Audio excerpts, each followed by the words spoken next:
After we shared the news of my pregnancy, my sister-in-law's attempt to embarrass me at my husband's celebration completely backfired, eventually leading to legal trouble for her and the collapse of her marriage.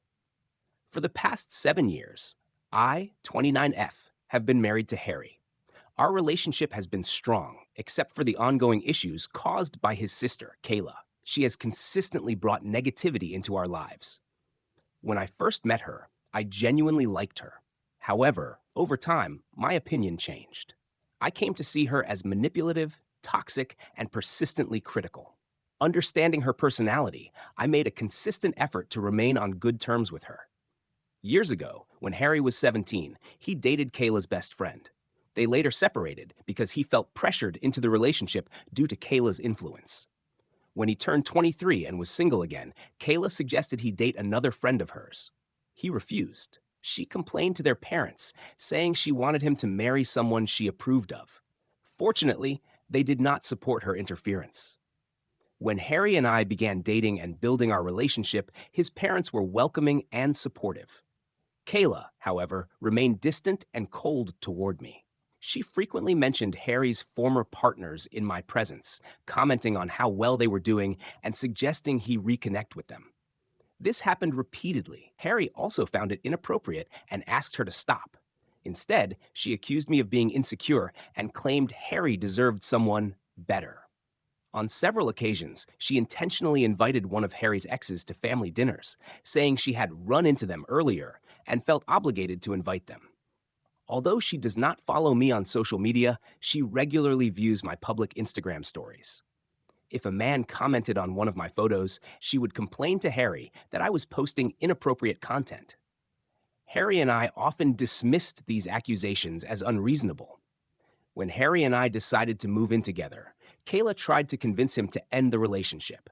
She told him I had many flaws and that she could find someone more suitable for him.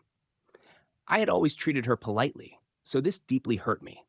Her behavior intensified after our engagement. When we announced it, everyone congratulated us, except Kayla. She remained silent and abruptly left the gathering. Later, she called Harry in tears, saying she should have been told first because she considered herself the most important woman in his life. She then sent me a message that felt almost threatening, advising me on how to treat her brother. I chose not to respond. As the wedding approached, she began ignoring me, but still involved herself in the planning. She attended dress fittings and my bridal shower, despite repeatedly criticizing my choices. One day, after overhearing me discuss centerpieces with my future mother-in-law, she openly mocked my decision and implied Harry deserved someone with better taste. That was my breaking point. I told her she was no longer invited to the wedding and made it clear I could not tolerate her constant disrespect. She was stunned. Even my mother-in-law supported my decision. Kayla later called Harry, claiming I had embarrassed her and that he should control me. Harry firmly defended me and said she would not attend unless she apologized.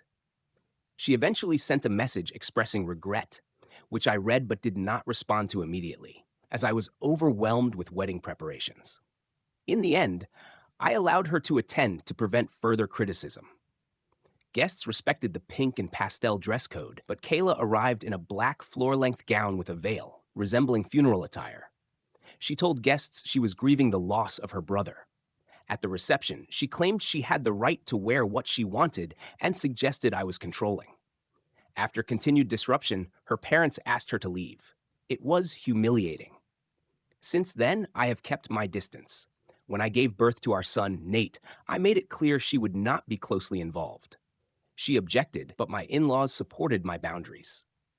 2 years ago, Kayla experienced a miscarriage with her boyfriend, Jamie. It was a difficult time for her.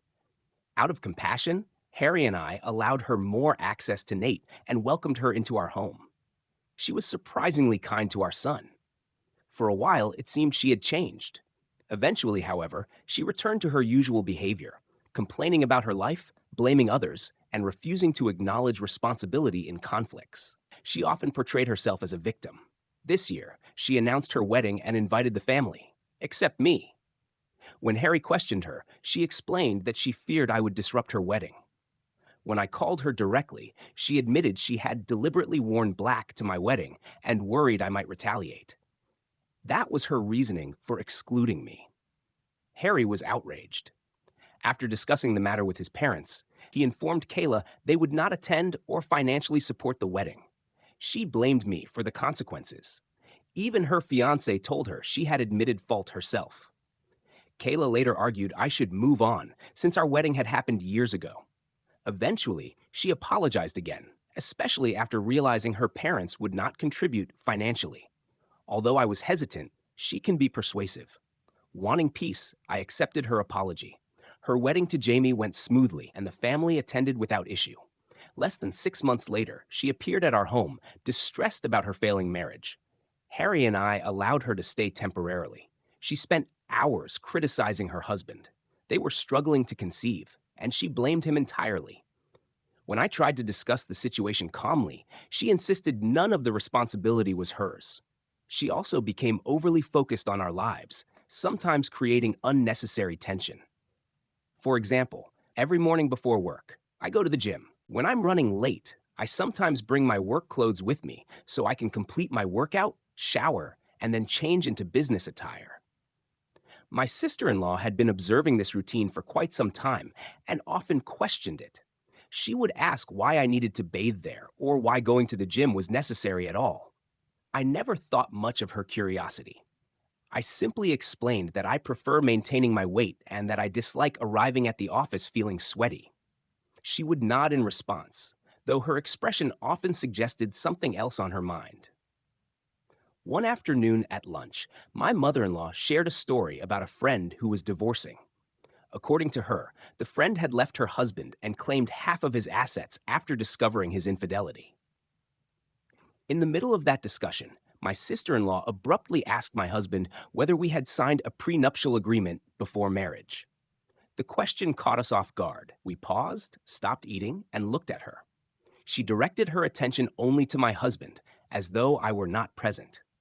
My husband answered plainly. He has never been someone who avoids direct speech. He explained that we both earn good incomes and never felt the need for a prenup. She responded with a dismissive sound and warned that anyone could be blindsided, especially in a time when infidelity is common. Her remarks were clearly directed at me. I asked her to clarify what she was implying. She then stated that I was likely meeting someone else, pointing to the fact that I regularly carried a change of clothes. As Harry's sister, she claimed it was her duty to warn him. I was shocked by the accusation. My father-in-law and mother-in-law intervened quickly, advising her not to interfere in matters that were not hers to judge. However, she continued, insisting she was only protecting her brother. She even went as far as to question whether our son, Nate, was truly Harry's child, saying he did not resemble him. I had never seen my husband so angry. Looking directly at his sister, he told her firmly that she had crossed a line. He stated that until she learned respect, she had no right to speak about family or parenthood in such a careless way. His words were sharp and direct. She appeared stunned.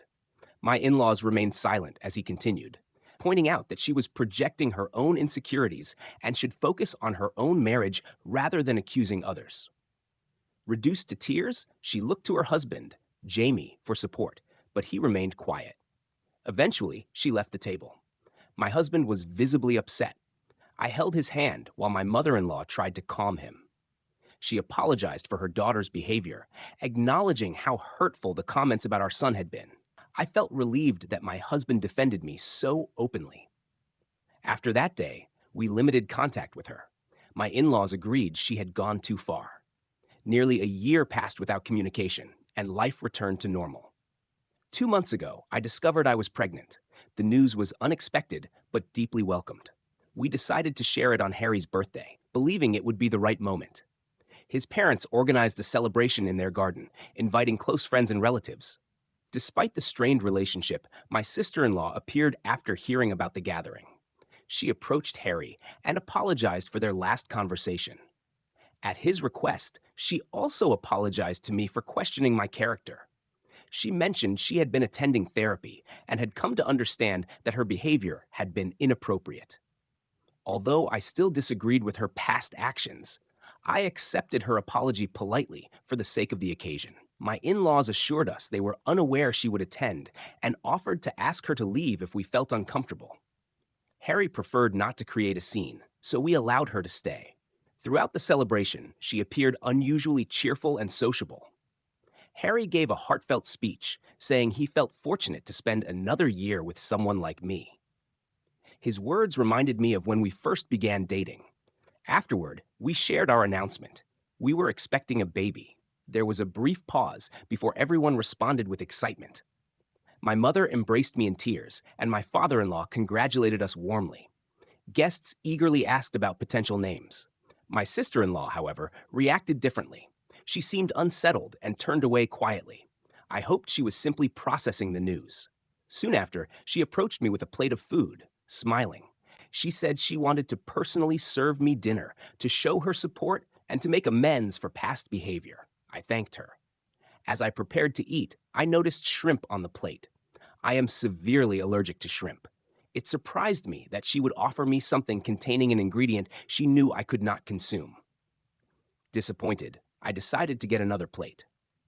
At that moment, Jamie approached to congratulate me. When he asked why I was not eating, I explained about the shrimp. Since he enjoys it, he offered to take the plate and suggested I get fresh food. Within 5 minutes, Jamie began vomiting and struggling to breathe. The celebration stopped immediately. He gestured toward his throat and then collapsed. Emergency services were called, and he was rushed to the hospital. My sister-in-law examined the plate and then asked whether it had originally been mine. I confirmed that it had. Later, we were informed that Jamie had been poisoned. Hearing this left me shaken.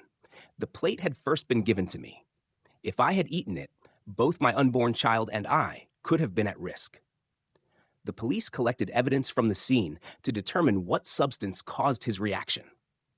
Jamie remains hospitalized and is recovering as I write this.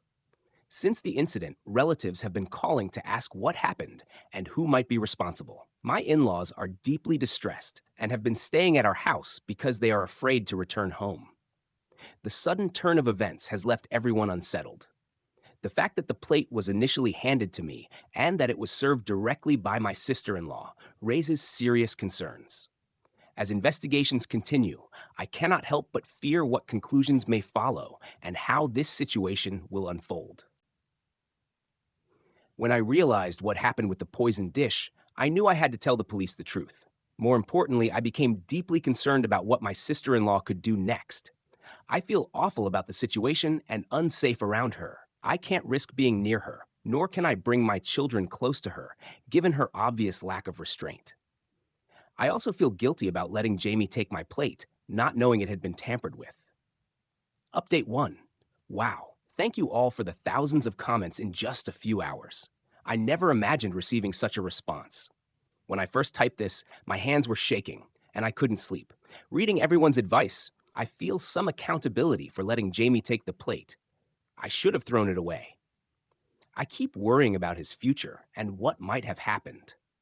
My husband has been staying close to me, though he doesn't know everything I know about his sister.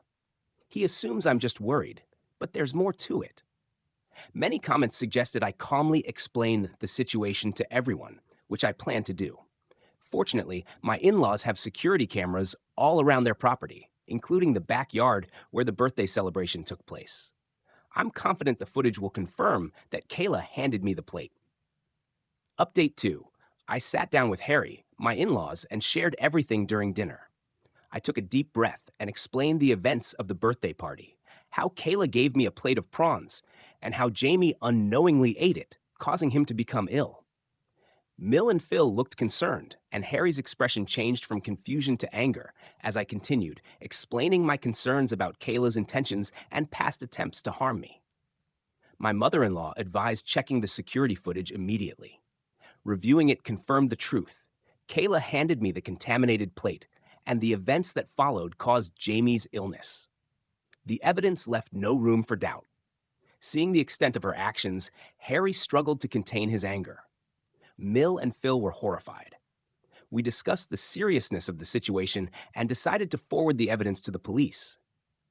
Jamie would need to press charges against Kayla once he recovered, and my husband and father-in-law planned to meet with him afterward. Update 3. A month later, Kayla was detained after seeing the proof. My in laws gave the recording to the police, and she admitted everything immediately without dispute. She started crying, and Jamie was as shocked as we were when Harry spoke to him. Harry reassured Jamie that he would always be part of the family, but advised him to press charges against Kayla due to the severity of her actions. Once Jamie recovered, he pursued legal action and also decided to divorce Kayla. She tried to manipulate the situation, begging Mill and Phil to forgive her for the sake of her unborn child, but they refused. Fell reminded her she needed to take responsibility, and Mill, though saddened, agreed her actions couldn't be excused. The police found clear evidence that she had tampered with my meal, putting both me and my unborn child at risk. Kayla faced multiple charges, including endangering life, causing injury, and tampering with food. She will be in prison for a significant period. Jamie has been recovering well, and we include him in family events whenever possible. He has assured me that the incident was not my fault, even after I repeatedly apologized for letting him take the plate. Knowing that he is okay finally gives me peace. Current life. Harry and I now have a baby daughter. Her presence has brought light and joy into our lives, despite the shadows of the past. Our son, Nate, has been a loving big brother, and seeing them bond has reminded us to cherish the present. My parents and in-laws have been a huge support, helping guide us through this challenging new chapter. Thank you for watching. If you haven't subscribed yet, please do so, and hit the notification bell to stay updated on more real-life stories. If you want, I can also prepare this as a ready-to-use audio script for YouTube narration and help format it for recording, keeping the pacing natural for a storyteller style. Do you want me to do that next?